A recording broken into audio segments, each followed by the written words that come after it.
আসসালামু আলাইকুম। আজ দুপুর ১টার সময় আমাদের উপদেষ্টা কার্যালয় যমুনাতে আমাদের উপদেষ্টা পরিষদের একটা অনানুষ্ঠানিক বৈঠক ছিল এবং এই বৈঠকে আমি আমার একটা ব্যক্তিগত বিষয়ে আলোচনা করেছি এবং আলোচনা সাপেক্ষে আমি প্রধান উপদেষ্টা বরাবর আমার পদত্যাগপত্র জমা দিয়েছি। আমার যেই দুইটি মন্ত্রণালয় ছিল, তথ্য ও সম্প্রচার এবং ডাক, টেলিযোগাযোগ এবং তথ্য প্রযুক্তি, দুইটি মন্ত্রণালয়ের দায়িত্ব থেকে আমি ইস্তফা দিয়েছি। এছাড়াও এই জুলাই ফাউন্ডেশন, জুলাই শহীদ স্মৃতি ফাউন্ডেশন সহ সরকারের যেই সকল কমিটিতে আমি ছিলাম, এই সকল কমিটি থেকে আমি সাথে সাথে একই সাথে ইস্তফা আমার হচ্ছে। মূলত একটি গণ অভ্যুত্থানের প্রেক্ষিতে ৮ই আগস্ট আমরা গণ অভ্যুত্থানের প্রতিনিধি হিসেবে প্রথমে ২ জন এবং পরবর্তীতে আরও একজন ৩ জন অন্তর্বর্তী সরকারে দায়িত্ব নেই অন্যান্য উপদেষ্টাবৃন্দের সাথে। তখন দেশের জাতীয় নিরাপত্তা এবং গণ অভ্যুত্থানের আকাঙ্ক্ষা বাস্তবায়নের লক্ষ্যে আমাদের সেই সময় দায়িত্ব গ্রহণ করাটা আমাদের কাছে মনে হয়েছিল যৌক্তিক। গত ৬.৫ মাসের প্রেক্ষিতে সরকার কাজ করছে, হয়তো আমরা আশানুরূপ ফলাফল এখনও পাইনি, কিন্তু আমার কাছে মনে হয়েছে যে সরকারের একটা স্ট্যাবিলিটিতে সরকার এসেছে এবং ব্যক্তিগতভাবে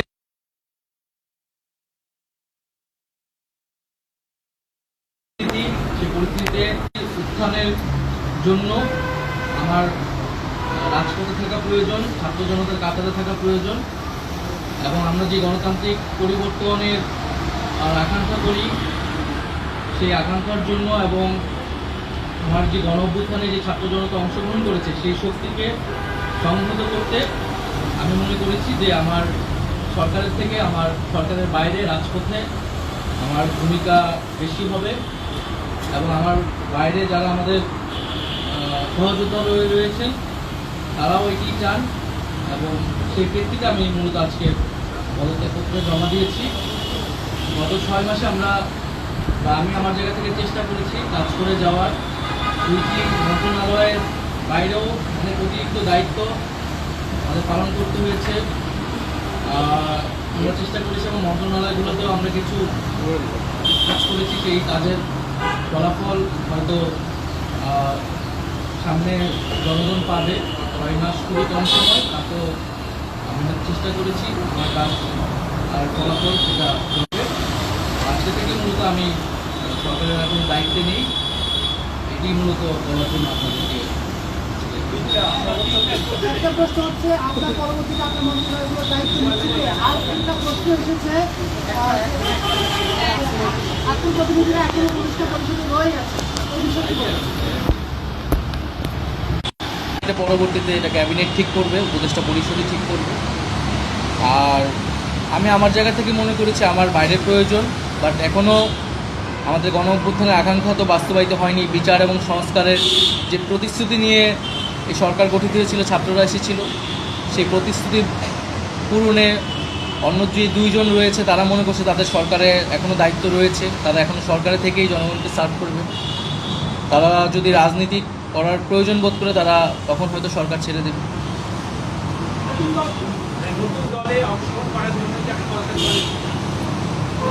হ্যাঁ, নতুন যে রাজনৈতিক শক্তি এবং দল গঠন হচ্ছে, আমি সেখানে অংশগ্রহণ করতে আমার অভিপ্রায় আছে এবং জনগণের সাথে মিশে আবারও জনগণকে ঐক্যবদ্ধ করা এবং আমাদের যে গণ অভ্যুত্থান এর যে প্রতিশ্রুতি সেটা বাস্তবায়নে মাঠে থেকে কাজ করার লক্ষ্যেই আমি সরকার থেকে পদত্যাগ করছি।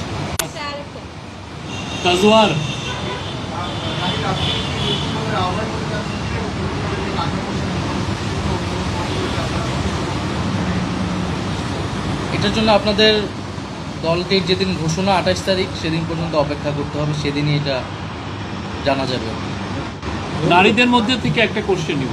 নারী কেউ আপনি সাজেদা জি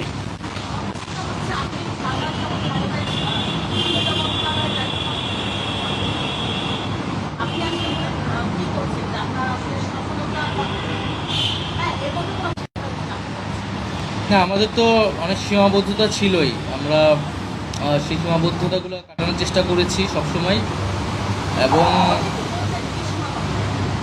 এখানে সীমাবদ্ধতা ছিল, আমলাতান্ত্রিক জটিলতা ছিল। আমরা এসে এই ব্যুরোক্রেসিকে যেভাবে পেয়েছি, এখানে পুলিশ যে তার আত্মবিশ্বাসের ঘাটতি হয়েছে আন্দোলনের পরে, এবং একই সাথে এখানে এই জুলাই গণহত্যাকারীদের, জুলাইয়ের যারা গণহত্যাকারী তাদেরকে গ্রেফতারের বিষয়টা, বিচারের বিষয়টা, সেই বিষয়ে আমাদের কিছু সীমাবদ্ধতা থাকা সত্ত্বেও আমরা কাজ করেছি। আমি জনপ্রশাসন কমিটির একটা দায়িত্বে 2 সপ্তাহের মতো ছিলাম। 2 সপ্তাহের মিটিংয়ে আমরা সিদ্ধান্ত নিয়েছি যে যারা 18 সালের ডিসি ছিল এবং তাদেরকে সরানোর ব্যবস্থা, এরকম কিছু উদ্যোগ আমরা নিয়েছি। এবং আমি আশা করব যে অন্তর্বর্তীকালীন সরকার সামনের দিনগুলোতে জনগণের যে আকাঙ্ক্ষা, গণঅভ্যুত্থানের যে আকাঙ্ক্ষা, সেই আকাঙ্ক্ষা বাস্তবায়নে তারা সচেষ্ট হবে, এবং দেশের যে আইন শৃঙ্খলা পরিস্থিতি, সেই আইন শৃঙ্খলা পরিস্থিতি এবং দ্রব্যমূল্য নিরসনে তারা সফলতা দেখাতে পারবে। ধন্যবাদ। Thank you. উপদেষ্টা নাহিদ ইসলাম যে কথা বলছিলেন, হয়নি ভাই, কাম হয়নি ভাই। আমার ওয়ারলেসটা যদি সেট করতাম, এই সাউন্ড পাইনি ভাই, সাউন্ড পাইনি তো কোনো কামই হলো না। দর্শক, আমরা সরাসরি দেখানোর চেষ্টা করছিলাম উপদেষ্টা নাহিদ ইসলাম কিন্তু আসলে তিনি পদত্যাগ করে আসলে জমা দিয়েছেন, পদত্যাগপত্র জমা দিয়ে তিনি সংবাদ গণমাধ্যমের সামনে এসেছেন এবং গণমাধ্যমের সঙ্গে কথা বলেছেন তার যে 6 মাসের যে আসলে দায়িত্ব বা তিনি আসলে কতটুকু স্যাটিসফাইড হয়েছেন, এবং তিনি এটিও বলেছেন যে আসলে নতুন যে দল আসছে সেই দলের কারণেও আসলে তিনি এক প্রকার পদত্যাগ করেছেন, এমনটি কিন্তু আসলে তিনি বলেছেন। আমরা সরাসরি দেখানোর চেষ্টা করছি যেই যমুনা রয়েছে প্রধান উপদেষ্টা বাসভবন, সেখান থেকে আমরা সরাসরি দেখানোর চেষ্টা করছি। আমাদের সামনে ইতিমধ্যে কথা বলেছেন সাবেক উপদেষ্টা তথ্য সম্প্রচার মন্ত্রণালয়ের, তিনি পদত্যাগ করেছেন এবং গণমাধ্যমের সঙ্গে কথা বলে কিন্তু আসলে তিনি মাত্র বের হলেন। দর্শক, আমাদের সাথে কে কোথা থেকে যুক্ত হয়েছেন সেটি কমেন্ট বক্সে জানান, এবং একই সাথে জানিয়ে রাখতে পারেন উপদেষ্টার যে পদত্যাগ, সেই পদত্যাগ নিয়ে আপনাদের কোনো মতামত থাকলে, এবং তিনি যে আসলে নতুন দলের প্রধান বা নতুন দলে আসতে যাচ্ছেন সেটি নিয়েও আপনাদের কোনো মতামত থাকলে সেটা কিন্তু আসলে কমেন্ট বক্সে জানাতে পারেন। দর্শক, বিদায় নিচ্ছি, পরবর্তী আবার আপডেট নিয়ে আপনাদের যুক্ত হবো। সে পর্যন্ত সাথে থাকুন, সুস্থ থাকুন।